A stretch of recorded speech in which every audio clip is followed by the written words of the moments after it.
Thank you for showing up. Thank you for showing up in person.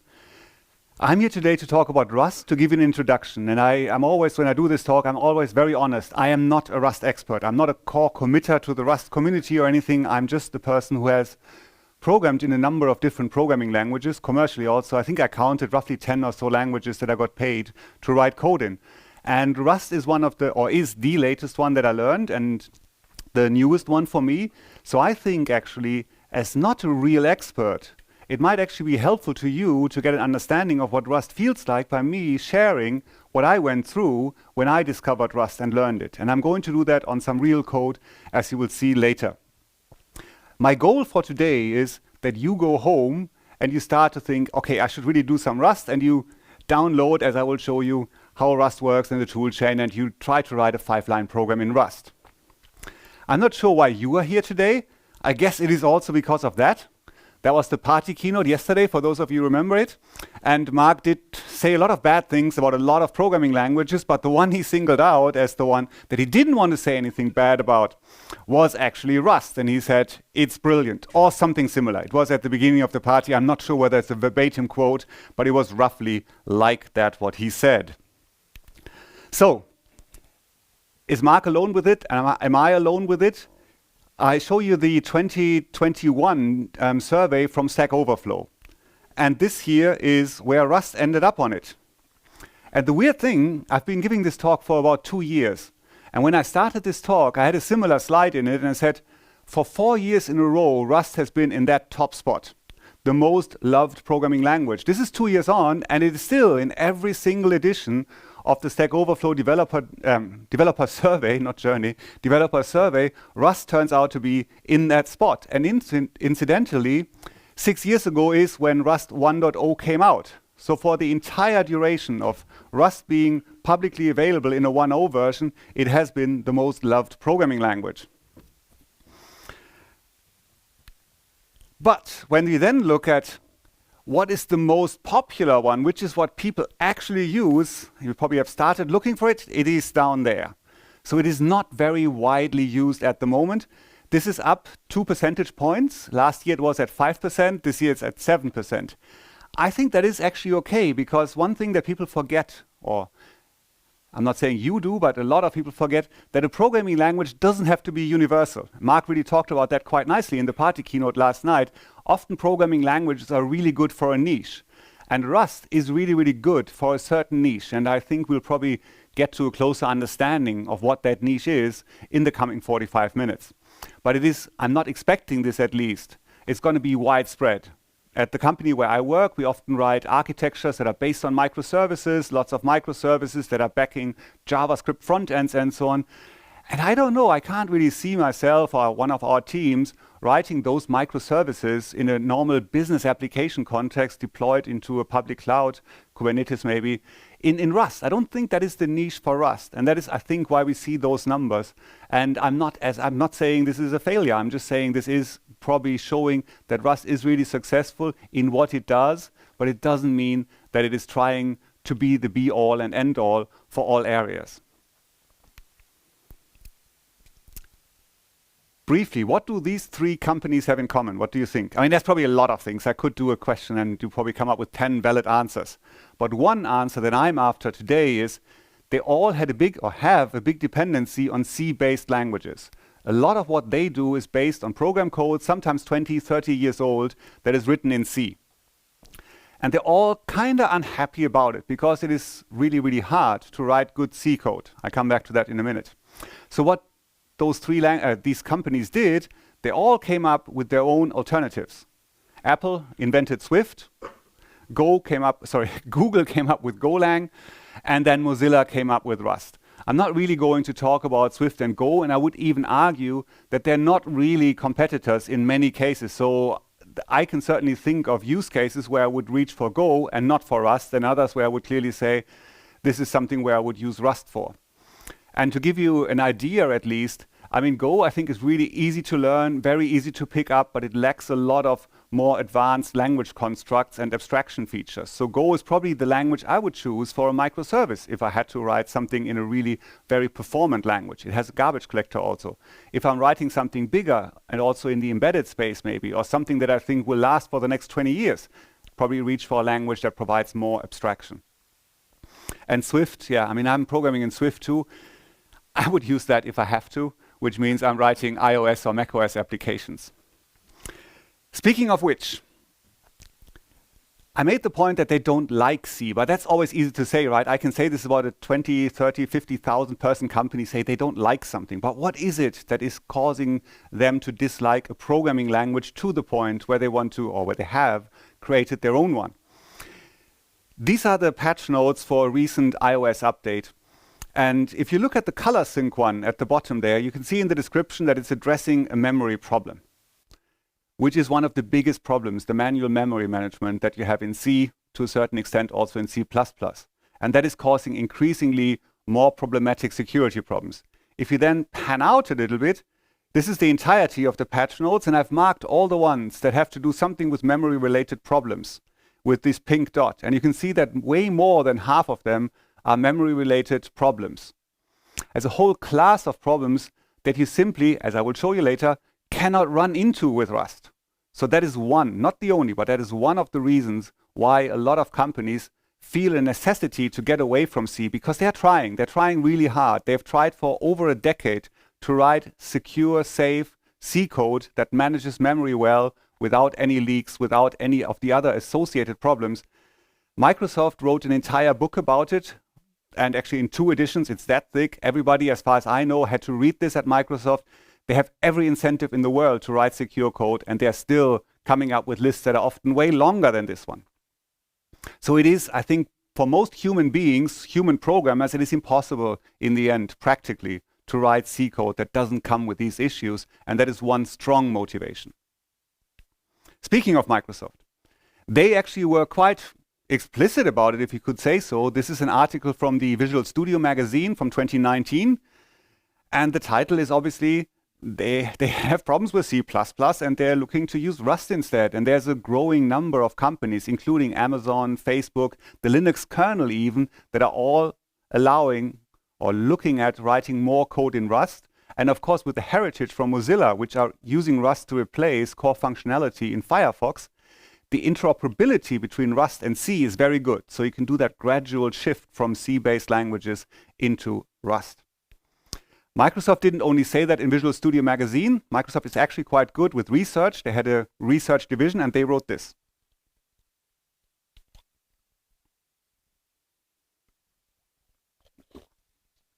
So what I showed you with that screenshot of the Apple release notes, I can actually back this up by citing some research from Microsoft. They came to the same conclusion with much more sound methodologies than I did scanning the release notes. They looked at that and they found the same thing. Personally, I became interested in Rust 2.5 years ago because of these things. We get a lot of embedded computers now that are way more powerful. You can see the size of this thing compared to the battery, but this really is a powerful computer. Actually, at the moment, there is the NVIDIA conference running for those of you who have some time in the hotel room tonight to see more talks about this. But these things are actually used in, say, modern passenger cars. And they have often been written in C, C++, maybe even other languages like Simulink or so.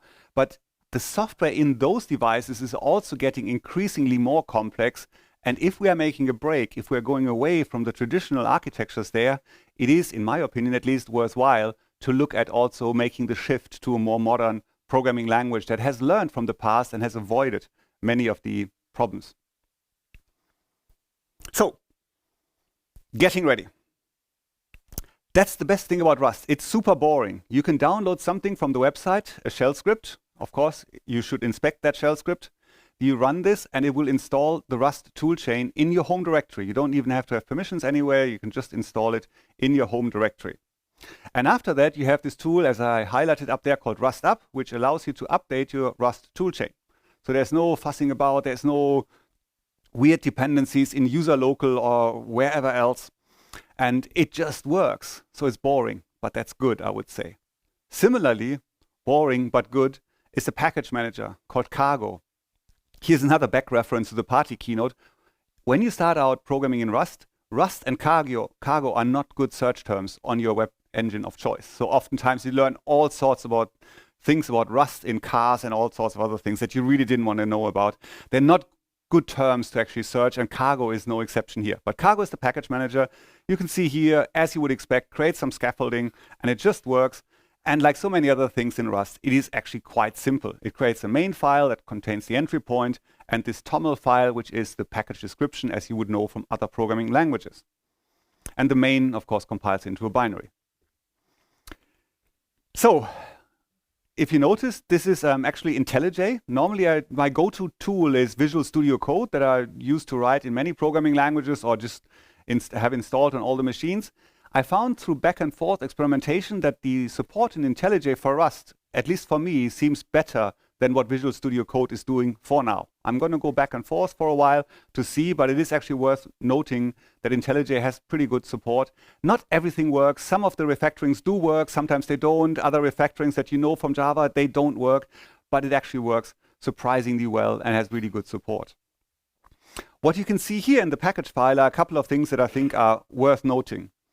In one line, and in line 11, you see a dependency on cert, which is the serializer deserializer. So even serialization is not built into the language. It really takes more the approach of C and JavaScript in saying we don't have a small library, we actually bring other things into the language as you need it. That's also quite good from a security perspective, also good for constrained areas, because you reduce the attack surface, you make your binary smaller, etc.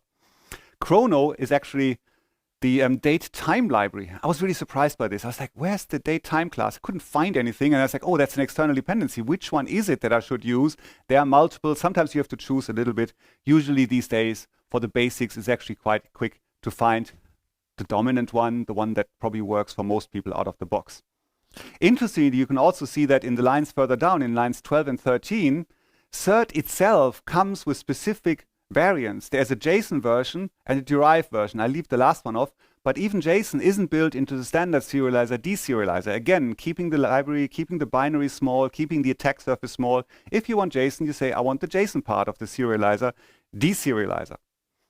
And at the very bottom, the UUID library I'm using here, that actually you can see has this thing called features. So I can say I want certain features, and here you can see the libraries can know about each other. So the UUID library can know about cert and say, oh, I want to serialize my UUIDs. So that is all built in, and you can turn those features on and off as you need them. Last thing, or two things worthwhile mentioning, line 5, additions. So Rust has explicit additions, and I can say which one I want to target. For those of you who have ever programmed Swift, I mean, check out the Swift repository that you wrote 2 years ago. Try to compile it with today's Xcode. It generally doesn't work. It doesn't even compile anymore. Then you think, oh, never mind, I'm going to use an older version of Xcode, the IDE, that doesn't run on the current operating system anymore. In Rust, that is actually much, much easier. They also went live or went public quite early. They've evolved the language over time, but they've really done quite nicely by marking editions, being able to target older editions.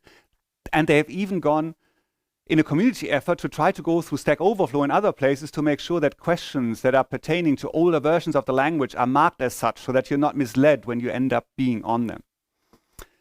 The code I'm going to use to introduce Rust to you on the code level from now on is a little hobby project of mine, and it is a genetic programming simulator. So genetic programming is the idea that you have little pieces of software that have some fitness function.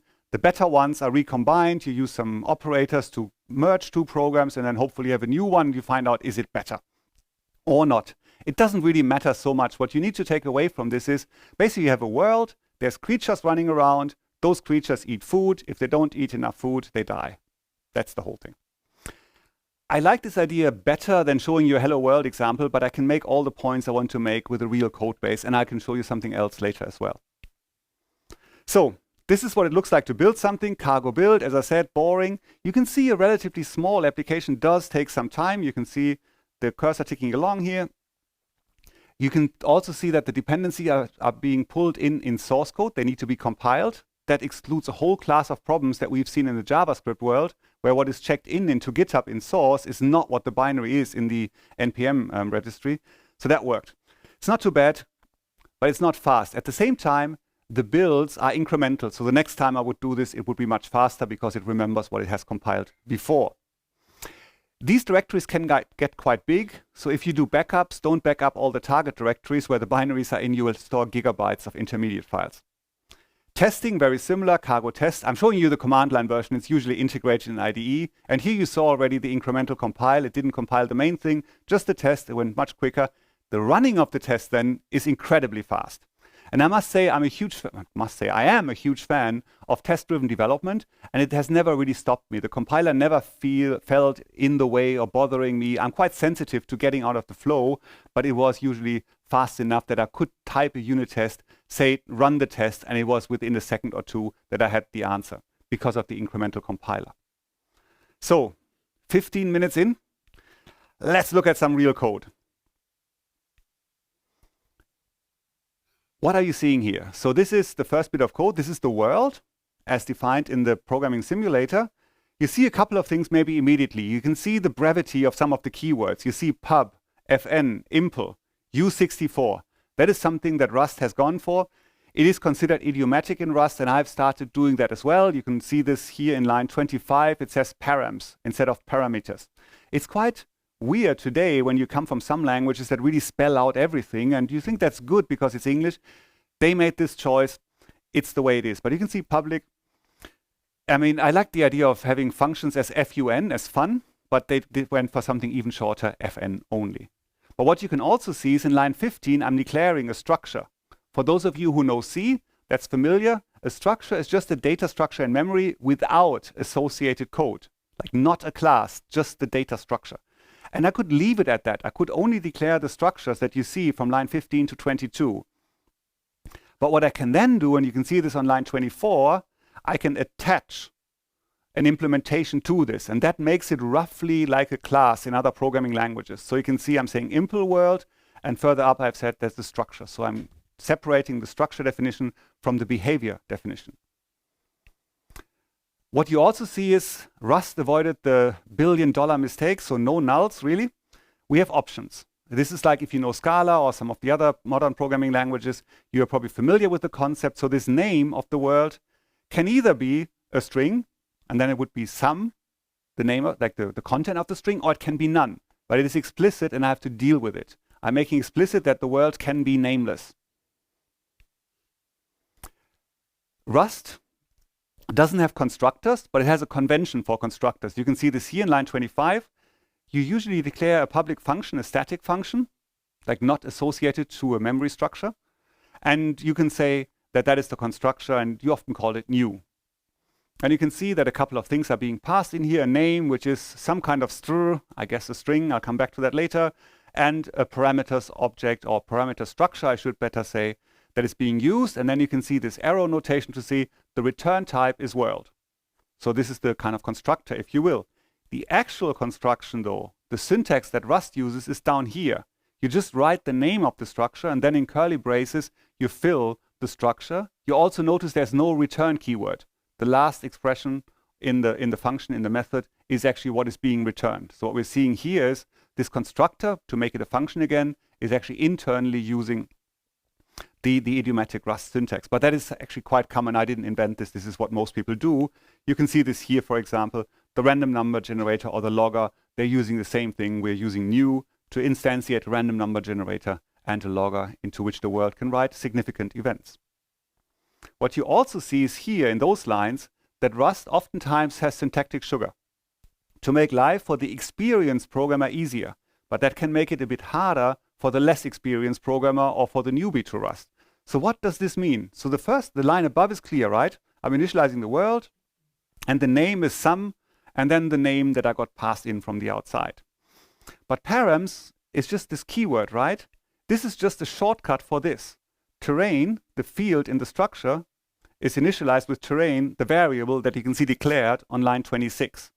So you have to know this shortcut. Rather than writing terrain, terrain, you can just leave out the letter part. Again, this is something that you will see throughout Rust. There's a couple of shortcuts you have to be aware of when you're reading other people's code, and it's probably good to learn them, but it does increase the cognitive overhead to learn the language. As I said, in my opinion, Rust really is for code bases that will live for quite a while, that will become quite big. And then, of course, you're happy to make the investment of learning a more complicated programming language because you can reap the benefits from having more tense, more concise code. So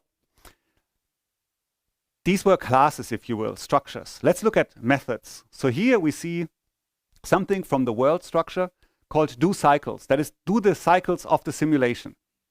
And like in Python or other languages, methods are just functions. And you can see in the first line here, I have to pass in self, or this in Java. So you have to make it explicit that you are a method. And then self is, of course, the instance of the object that you're dealing with. That ampersand mute we'll leave for later. I can ask, who of you are C or C++ developers or know C and C++? Ah, okay, good. So I can skip over one slide a little bit faster. You are very aware, of course, what the ampersand operator does, I would assume. Interestingly, also in line 157, you see number is a U64, unsigned 64-bit integer. You will have your fun with integers because there's all sorts of them, 32-bit, 64-bit, signed, unsigned, etc. And you can't simply assign them to each other. There's good reasons for doing that, but it is something that you will probably get used to, and you will curse the type system every now and then for it. Oops, sorry. I thought there was a green box coming up.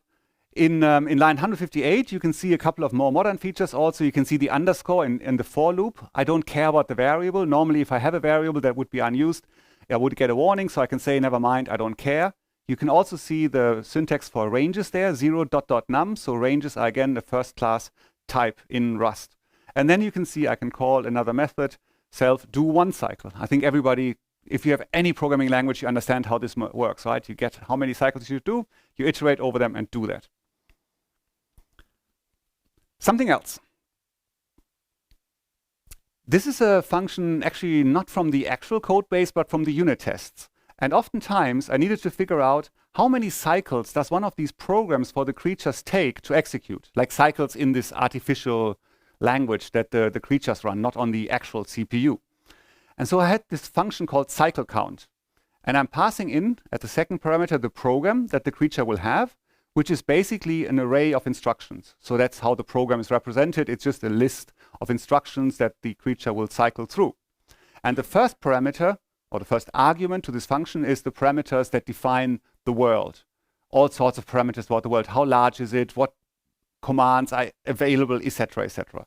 I guess what the intent of this method should be relatively clear. And returns a U64 to say, this is how many cycles there are. Before I explain this function, I want to show you something different. Rust has a very, very powerful macro system. You can extend the language with Rust code that interoperates in the compiler step on the abstract syntax tree. So you can do really quite a bit more than with the C preprocessor and more than with the regex preprocessor that Mark mentioned last night. What we can see here is Rust does not have a literal implementation of maps or hash maps. That's just not part of the language specification. But there is this dependency, this crate, as they're called maplit, literal maps. And you can see this here. You can see hash map, bang, which is the invocation for macros. And you can see I can define here a literal hash map. I'm saying the each command takes 10 cycles, the move command takes 5 cycles, and so on. This is not core part of the Rust programming language. The IDE will have a hard time to parse it because the syntax that I'm seeing here is what the designer of the library has created. That's all I'm going to say about the macro system. It is quite powerful, which again is really suitable for large code bases because it gives you, I mean, it's a sharp knife. You can cut yourself with it, but it gives you lots of really good abstractions, including this one, for example. And you can see here, the response type is also hash map. And then you can see, if you know Java, it's like generics, right? It maps from instruction to U64. So we talked a bit about the more object-oriented side of Rust. Here, I want to show you a bit more of the functional side. We see here the list, the program, as I said, is just an array, angular brackets for the array. And we iterate over it. We can say iterate over this array. Most programming languages have something like this these days. Even Java has it. It's a bit more convoluted there. But I can just say, create me a stream of things in the array. Then I'm doing a simple left fold. I'm starting with an accumulator of 0. And now I'm using this anonymous function. So you see the syntax of anonymous functions here, quite nice, concise, focused on what you want to do. Behind the bars, between the pipe symbols, you see the parameters, ACK, the accumulator, and instr, the instruction. So what's happening, this function will be called for each element in the array. You get the accumulator from the previous invocation and the current instructions. Remember, I want to sum up all the cycle counts. So basically what I'm doing in the body, I'm saying accumulator plus I'm getting from the world parameters, how long does the current instruction that I have here take, and I'm adding this. Simple left fold, and you can see quite concise syntax. As I mentioned before, Rust really is designed for the long haul, and while this would work, it's a bit repetitive, right? I mean, left folds with accumulators, we've seen that before. You often have clear cases, and I already said it, I want to sum up something. So basically what you can do here, I can make it easier. I can just say, do the iterator, and then I'm saying map. And that, of course, makes my internal anonymous function much easier. I only get the instruction. I'm returning, remember, no return keyword here. I'm just returning the count, and the whole start with 0, pass in the accumulator, add to it, I don't have to do, because it creates a new stream of numbers. And then at the end, I have the sum operator to sum up the new stream here. So that chaining works equally well. Now to something different, memory management. I said that was one of the main motivations why people are actually looking at Rust. These examples here are actually not, I used a different color background, so remember this. These are not from my program. These are from the Rust book that is online on the web. It's actually quite a good book to read, or actually at least to refer back to while you're learning Rust. And these examples are taken straight from there because they explained them really well. So what happens with memory management? You can see here, I'm creating a local variable called s, and I'm assigning hello to it. And at the end of that block of the curly braces, when s goes out of scope, the memory is reclaimed. So it's based on the scoping. What happens when I assign variables, and all the ones with red are the ones that don't compile? So what I'm doing here is I'm doing s1. Again, I'm just showing a different way of initializing a string here. And then I'm saying s2 is assigned the value of s1. But now what happens? When does this get out of scope? When S1 goes out of scope? When S2 goes out of scope? We are quickly into automatic reference counting, which they wanted to avoid. So this is illegal.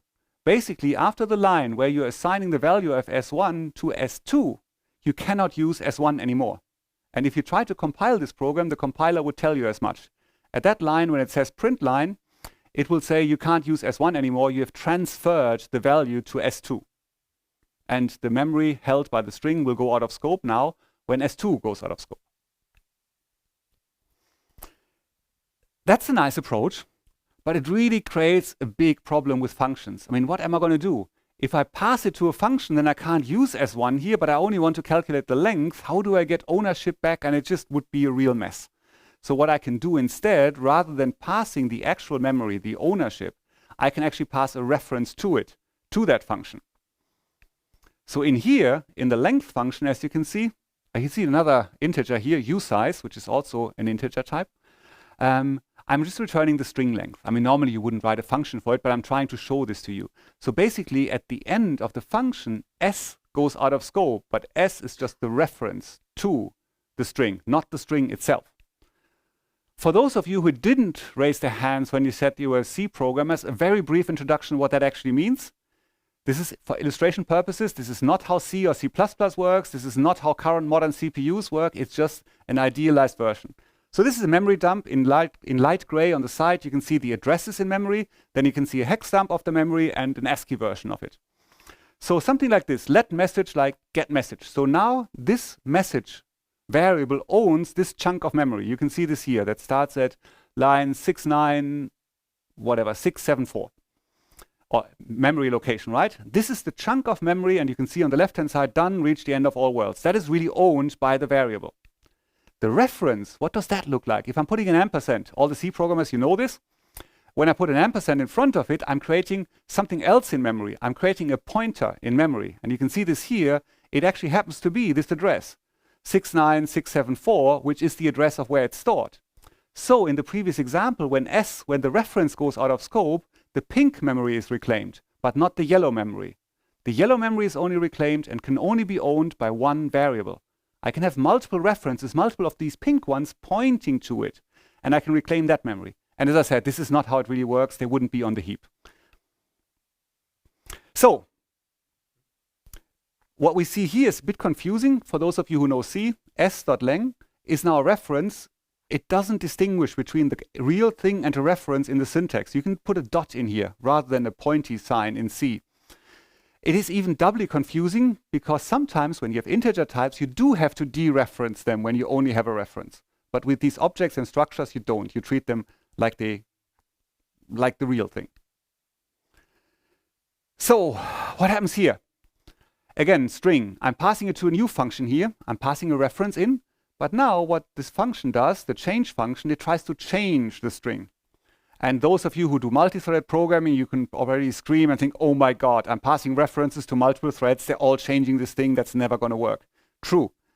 And it doesn't work. That's why the red thing is there. You can only change something on a reference when you have explicitly made the variable mutable. You can see this here now in the first line, let mute s. So the string needs to be mutable to start with, but also in the function, in the change function, I have to say, I want to have a mutable reference. Only then are you allowed to change the contents. Why is that useful? Because it can stop these data races. We can see here, I'm trying to create a mutable reference to S in R1, trying to create a second one, which could potentially lead to a data race. Compiler doesn't allow it. Similarly, I can create many references that are immutable. R1 and R2, nothing bad can happen, right? I can pass immutable references. But then I'm trying to create a mutable reference, and the compiler doesn't let me do it. So basically, the rules are you can have as many as you want immutable references, or, and a strict or, one and only one mutable reference. And that really excludes a whole class of data race problems. Because the mutable one can change it, but it's the only reference out there. The immutable ones you can have. Or else you can copy things. There's also a whole other class I want to briefly mention, at least dangling pointers. Can't do it. You can see this in the function. It creates a local variable s. We already know s would go out of scope at the end of the function dangle. We're trying to return a reference to this thing that goes out of scope. The compiler won't let us do it. It says, I'm smarter. I can see what you're doing here. That's a dangling pointer. We will have a reference to nothing, and we don't want that. So I hope that made sense, and I think the rules are reasonable enough. The rules are easy to understand, I hope at least, how I explained them. But I do want to show you how quickly and how profoundly that changes how you program. And I can actually completely corroborate or confirm what Mark said yesterday. Sometimes it's really hard to get this right, and I'll show you why. But once it is correct, you have every confidence that your code actually really works and doesn't contain any problems. So you see more syntax here of Rust. Here's a different function, this time not from the world, but from the terrain, the thing that actually the creatures can run around in. And we have a function here that says do with creatures mute. There's another convention to say this will mutate some of the data structures. It's a method, so I'm passing in self. Self is here a reference to the terrain structure. And I'm also passing in a function. Functions are also first-class citizens. And the intent of this function or method is to say, dear terrain, I give you a function. Please apply this function to every creature that lives on your terrain. It's a nice way of abstracting away from it. Rust is pretty typed. So what is this f thing? What is the type of that function? I can't pass any old function into it. And like languages like C# and so on, inlining the definition of the function in the declaration of another function can look utterly confusing. So what you're basically doing is you're saying f, and you explain on a second line or on a consecutive piece of code what f actually is. So here I have this generic method, do with creatures, which takes a function. And f is a function. Now we're saying it's a mutating function. It will get as the first parameter a terrain, as the second parameter the creature, because it's iterating over all of them. It will, and now you can see another nice thing in Rust. It can do tuples, so it get a tuple of two integers, basically a pair, if you will. That's a data structure. And it returns an option of a tuple. And what that thing is, the world is x and y coordinates. This is where the creature lives in the world. So I have to pass in a function that will take the terrain, the creature under observation. It will take the coordinates where the creature currently lives, and that function can return a new position when the creature moved. But it's an option because the creature could die. And then it would return none and say this creature doesn't exist in the world anymore. Make sense? Let's turn this around. Let's look at the call side. Where do I call this function? So this here is again from the world class, and there's this function called process all creatures. So do something with all the creatures in the simulation step. And we can see outside the green box, self.terrain, so that's the world knows its terrain, and it says, calls this function that we just discussed, do for all creatures. And we can see here now the declaration of this anonymous function. It takes exactly the 3 parameters I described, the terrain, the creature, and the position. And what it does in here, for example, the first thing it does, it takes some energy points away, 1 energy point away from the creature. Every cycle of the simulation, the creatures lose 1 energy point. And then you can see other things like if the creature's age is larger than the creature's maximum age, or its energy points are 0, then return none. In that case, the creature dies. It has reached the maximum age that is set in the simulation in the parameters, or if the energy has been drained to 0, it hasn't eaten enough, it's not a successful creature, then we return none. Makes sense. I'm not going to talk about the other bit, but it's similar and relatively easy to follow, I think. The problem that I want to highlight here is that does not work. This is the error message you get. These error messages are, they're baffling at first. As I said, I've programmed in many programming languages. I'm used to compiler errors. I didn't really know what to make of this, right? It uses ASCII art. It's colorful. It really tries to be super helpful. But in the end, I was often a bit, what is it trying to tell me? It shows me many words, but I'm not really sure what it's trying to tell me. You can see this here. The error message says, can't borrow self.terrain as mutable because previous closure requires unique access. And okay, I can understand every English word of that, but what does it really mean? But then you can see in the red highlights, it says, look here, self-terrain, and then further down, the second borrow occurs here. Actually really nicely done to show this. You can also see in blue another way of actually reaching the same problem. But the cool thing is you can see these error numbers, I hope. In the very top line, you can see it's error 0501. This is actually the key. All the error messages are numbered. You can look them up. They are actually, this is a screenshot from IntelliJ. They're actually hyperlinks here, so you can click on them and then you can go to a web page that explains in even more detail what the problem is and helps you. So it is not easy to understand what's wrong. I'll show you in a minute what is wrong, but you also get as much help as you can. You can see at the very bottom here, I'm actually standing in front of it, but you can see it says, try rustc and explain to me what this error message actually means. But speaking of error messages, do you remember from the party keynote last night, the story about the Greek question mark? For all of you who weren't there, the Greek question mark looks exactly like a semicolon. The Rust community is actually awesome. I wrote a blog post that is basically along the lines of this talk, and I got so much help, and people helped me understand Rust better. And as I mentioned earlier, they're going through old answers on StackOverflow to update them and so on.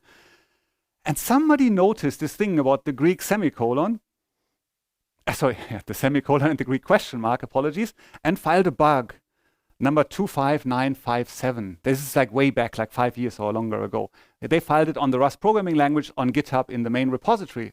And guess what the Rust community did? They fixed it. And you now get this error message.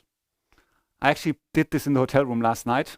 I had to find a Greek question mark, which I put into line 13 there.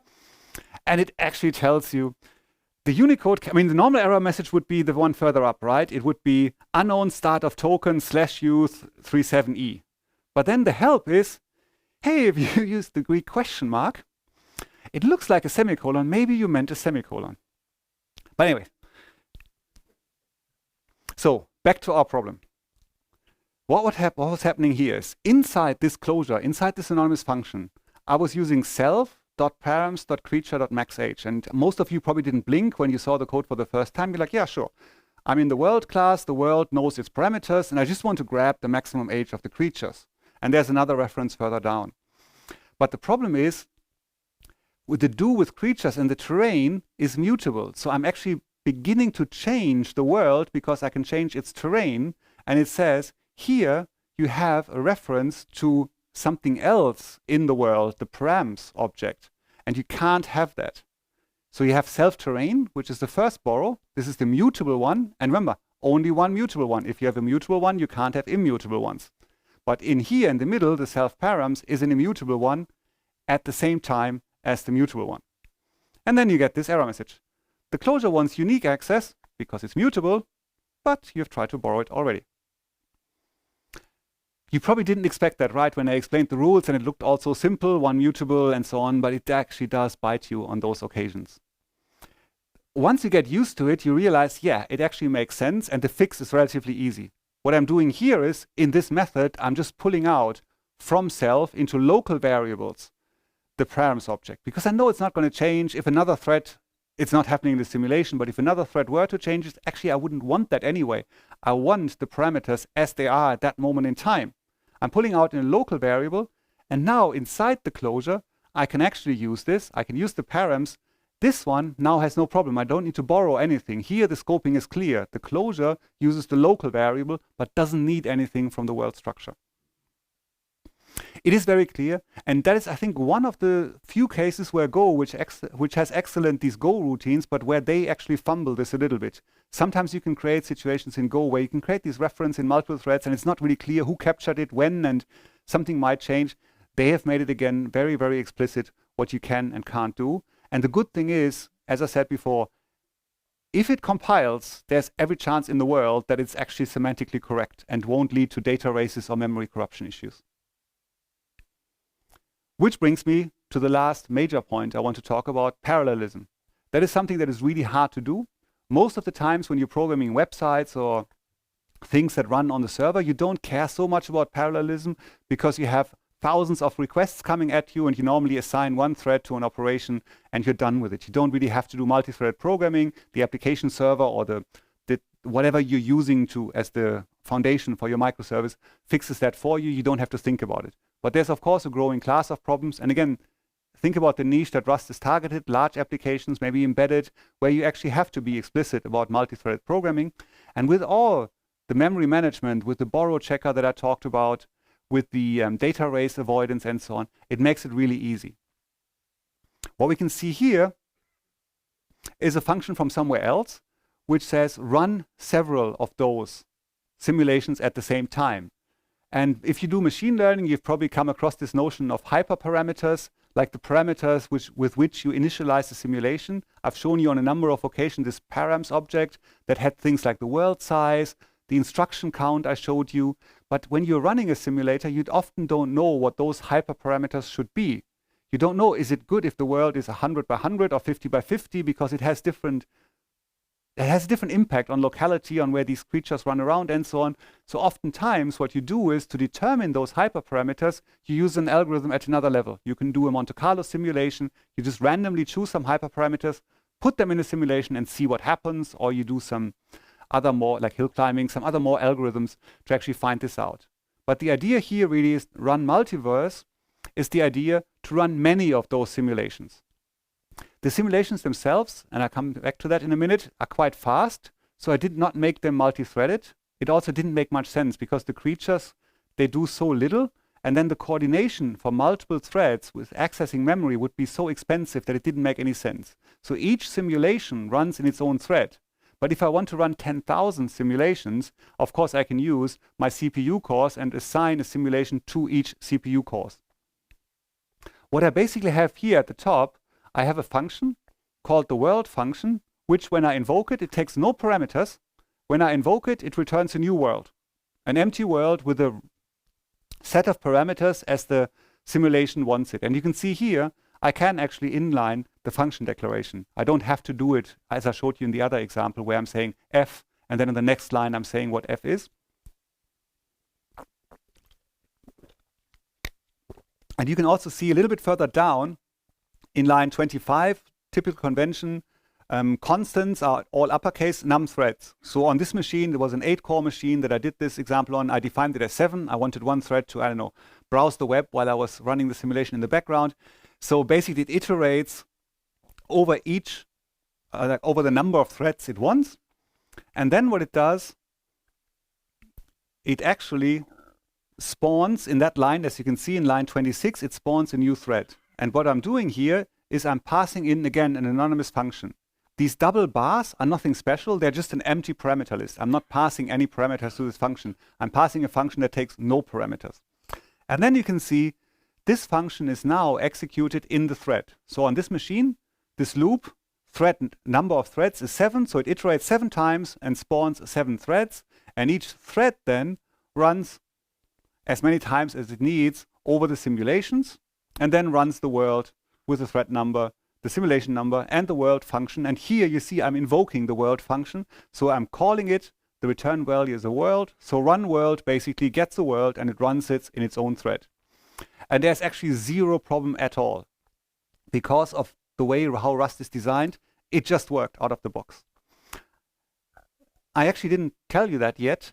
This application I had written in Clojure before, the functional programming language, the Lisp on the JVM, if you will. And I didn't even dare try to make this multi-threaded. It just, I mean, maybe it was me, but I'm actually a reasonably competent Clojure programmer. But there were so many cases where there were references that were kind of global, or I wasn't really sure whether they would be totally isolated and so on. But in Rust, the way it was designed, it was so easy to do it, to actually run this in multiple threads. The one thing you haven't noticed, or if you have noticed, but I haven't talked about, is in line 26, move is a special keyword that can say, take everything that I'm using inside the Clojure and own it. Copy it over, like you can see like the variable tnum and snum, the thread number and simulation number I'm using from the outside. I'm just saying, forget about what was in the other thread. You are a new thread.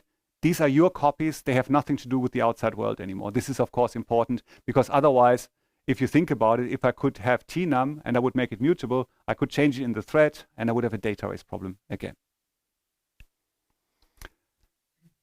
What you can also see though is when I'm spawning a thread, I'm getting a handle back. You can see this here in the first line in 26. And then at the bottom in line 31, I'm just pushing them. And like many programming languages, a stack is an array is a stack, if you will. So that handles array that I declared in line 23. You can see how I'm just pushing the handles onto it. So after these lines of code are done, there's, in this case, 7 threads running with a simulation. They all have their work cut out. They will run one simulation after another. We'll call the world function to create one.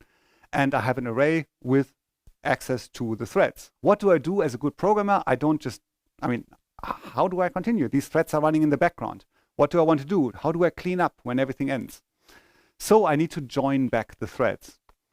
And you can see here, the handles push is mirrored, of course, by a pop operation to pop the handles off the stack. And here you can see how a lot of the syntactic sugar in Rust comes together. Handles pop, of course, is a stack implementation. Most of the times when programming languages use arrays for stacks, you have to signal the stack is empty. And in almost all cases, you use null for that, right? You get an element back or null if the stack is empty. As I said, Rust doesn't really have it. It uses options. And what we can see here is it can use destructuring. For those of you who know JavaScript or other programming languages that have destructuring, I can actually say this here. You can see sum in brackets age. So if pop returns something, then age is that something. If pop returns none, then the destructuring doesn't work, and then the while loop terminates. You can see this while let is creating a new variable. The variable is called age, but it's only declaring the variable if the destructuring to sum works. If the destructuring doesn't work, then the let says, I don't know, I can't destructure this to how I want, and then the while loop finishes. So that's actually beautifully done, I think. So last but not least, let's have a word about performance. I did mention, this is actually a screenshot from a visualization of the simulation. You can see these creatures running around. The green dots are the food, and you can see that they're doing stuff. I wrote this in Clojure. This is actually a visualization of the Clojure version. And in Clojure, it was not this laptop, it was a previous version of this laptop. It ran about 110,000 cycles per second. Simulation cycles. I mean, for each creature, like one of the cycles, like the eat command would be 10 cycles, turning would be 1, 110,000 of those cycles, not per creature, like each creature, right? If there's 1,000 creatures, it would do 111 per second. I was actually a little bit surprised when I wrote the Clojure version how fast it actually was. Because, I mean, in Clojure, think about it, it's a functional language, you have a lot of immutable data structures, and there's a lot of state in this simulation. where is the creature, and I want to change little parameters. But it is so optimized on the JVM that it's actually reasonably fast. And I was positively surprised about how fast the Clojure version was. At the same time, if you think about it, I was telling you, I didn't know the hyperparameters. This is a hobby project, right? I'm just playing with it. And I wanted to run 10,000 simulations. And I did a back of the envelope calculation. It was like 3 weeks or so. I was like, am I really going to run the laptop for 3 weeks in a row, just running at 100% CPU? Probably not. And I kind of lost a little bit interest because I couldn't play with this. It was more playful. I wasn't a researcher, obviously. I was like, okay, it is faster than I thought, or it is fast, but maybe not so that it's useful. That's also what prompted me to revisit this project when I wanted to learn Rust. So without further ado, the first implementation I did with Rust, it did 3.5 million cycles per second. So that's quite a significant improvement in performance. And I wasn't totally unsurprised. I thought that is roughly in line. I've programmed enough C in my life, and I was like, okay, that looks pretty good. And of course, this is more than order of magnitude faster. That would have already brought the time into reasonable territory. And then I remembered something. I was like, okay, there were these optimizer compilers, right? I mean, you could optimize the build. This was the debug version that I'm compiling here, which includes some bound checking and some other symbols and so on. And I knew from C that if you let the compiler optimize, you can improve the performance a little bit. What I wasn't prepared for was this. So I turned off the compiler flag, or turned on the compiler flag to do an optimizing build. The compiler takes longer then, of course it needs to optimize, but look at that, it's almost another magnitude faster. It's 25 million cycles per second, and that is now, I find, really significant. And I will be very honest with you, I enjoyed programming the simulation in Clojure more. It was more fun, I really like writing Clojure, and it just felt better, and there was so much idiomatic syntax, and it was really cool to see. And Rust, sometimes I showed you the error message, it's like, okay, what do I have to do next? How do I get over this borrow checker, right? But in the end, for this application, it was totally worth it because it got me re-engaged with the application. With this speed, you could run something that would take 3 weeks in the Clojure version over 1 night in the Rust version. And similarly, if you're writing a microservices-based architecture, you just buy more instances on AWS or Azure or GCP, right? I mean, because the programming time is too expensive. But if you're using Firefox on your desktop, you want it to be fast, right? And that's probably the reason why it's not written in another programming language, why it is written in C or in Rust now. So that was quite nice. I'm not the only one who had this. This is a quote by Brian Cantrell, the author of dtrace, which is a kernel tracing utility. I'll let you read it.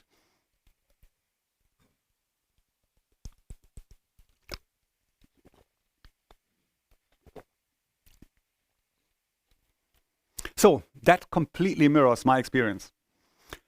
I was also just like, I don't know, get this done. Get the Clojure version working. I actually literally copy-pasted the acceptance test from Clojure into the Rust file, changed the syntax so the acceptance test would compile in Rust. And then when the compiler was happy and the test was green, I was like, yeah, that's probably all right. This is how I went about doing this. And Brian actually went in a similar way. Just get it to work. And here are his results. He says this is a modest state map or a trace, 4 million state transitions. And the first implementation he did was do that in Node.js. And we've heard a lot of things about Node.js, about how fast it is. I think every JavaScript framework, a bit of a pet peeve of mine, comes with this saying, it's blazingly fast, right? I always joke it's only blazingly fast if you've never seen anything but JavaScript. And I guess Brian, being somebody involved with more kernel code, had a similar inclination. And what he did is he rewrote the core loop in that parsing in C. So he had a hybrid implementation, Node.js on the outside, but almost all the processing done in that C loop. And that's what it got, down to 11.8 seconds. So here we go, blazing fast JavaScript, right? It is actually quite interesting if you follow JavaScript in the packers that are being used in the pipelines, like Webpack and so on. They always used to be blazing fast. And now the applications are getting bigger and bigger, and people realize, oh, it is actually not blazing fast anymore. And now they've implemented bundlers and packers that are written in Go. And everyone say, oh my God, they're so fast. And yeah, like, okay, there is a difference. There is a difference between languages that, like JavaScript, also to a certain extent, like Java, definitely like Python and Ruby, and languages that are really compiled to native, like for example, Rust and C. So that's that. But I guess the number you're waiting for is, how did the Rust version perform? And that is the result. So he didn't do any performance improvement. And as I said, he's very explicit about it. The QR code, if you trust me enough, you can click on it. That is the article where he, the blog post where he describes it. He didn't do any performance tuning, and the C version, 99.9% of the time is spent in the C version and not in the surrounding JavaScript code. And yet, the Rust version is faster. He dug into more detail than I understood, to be honest with you, looking at how register allocated and so on. In the end, the Rust compiler front end compiles to the so-called LLVM, the low-level virtual machine, that is also used by C, by Swift also, by the way, and that then generates the machine code. And apparently something the Rust front end compiler does that actually allows the underlying optimization steps to be even more efficient. So even without doing any specific rewriting in Rust, just getting it work, it allowed him to write code that was actually not on par with C, which is often seen as the gold standard, but was faster. This is not that common, but it can definitely happen. There's a really good paper by a couple of researchers that compared memory efficiency, speed, and energy efficiency, which is different from speed, of different programming languages. And you can see that Rust is usually in the same ballpark as C. But sometimes, like this example shows, it can even be faster. And the good news are, because LLVM, this low-level virtual machine, and the tool chain are used by so many programming languages, any improvements that are being done, for example, by Apple, to make Swift faster will also benefit Rust because it uses the same compiler backend. And that's all I wanted to say. Thank you very much.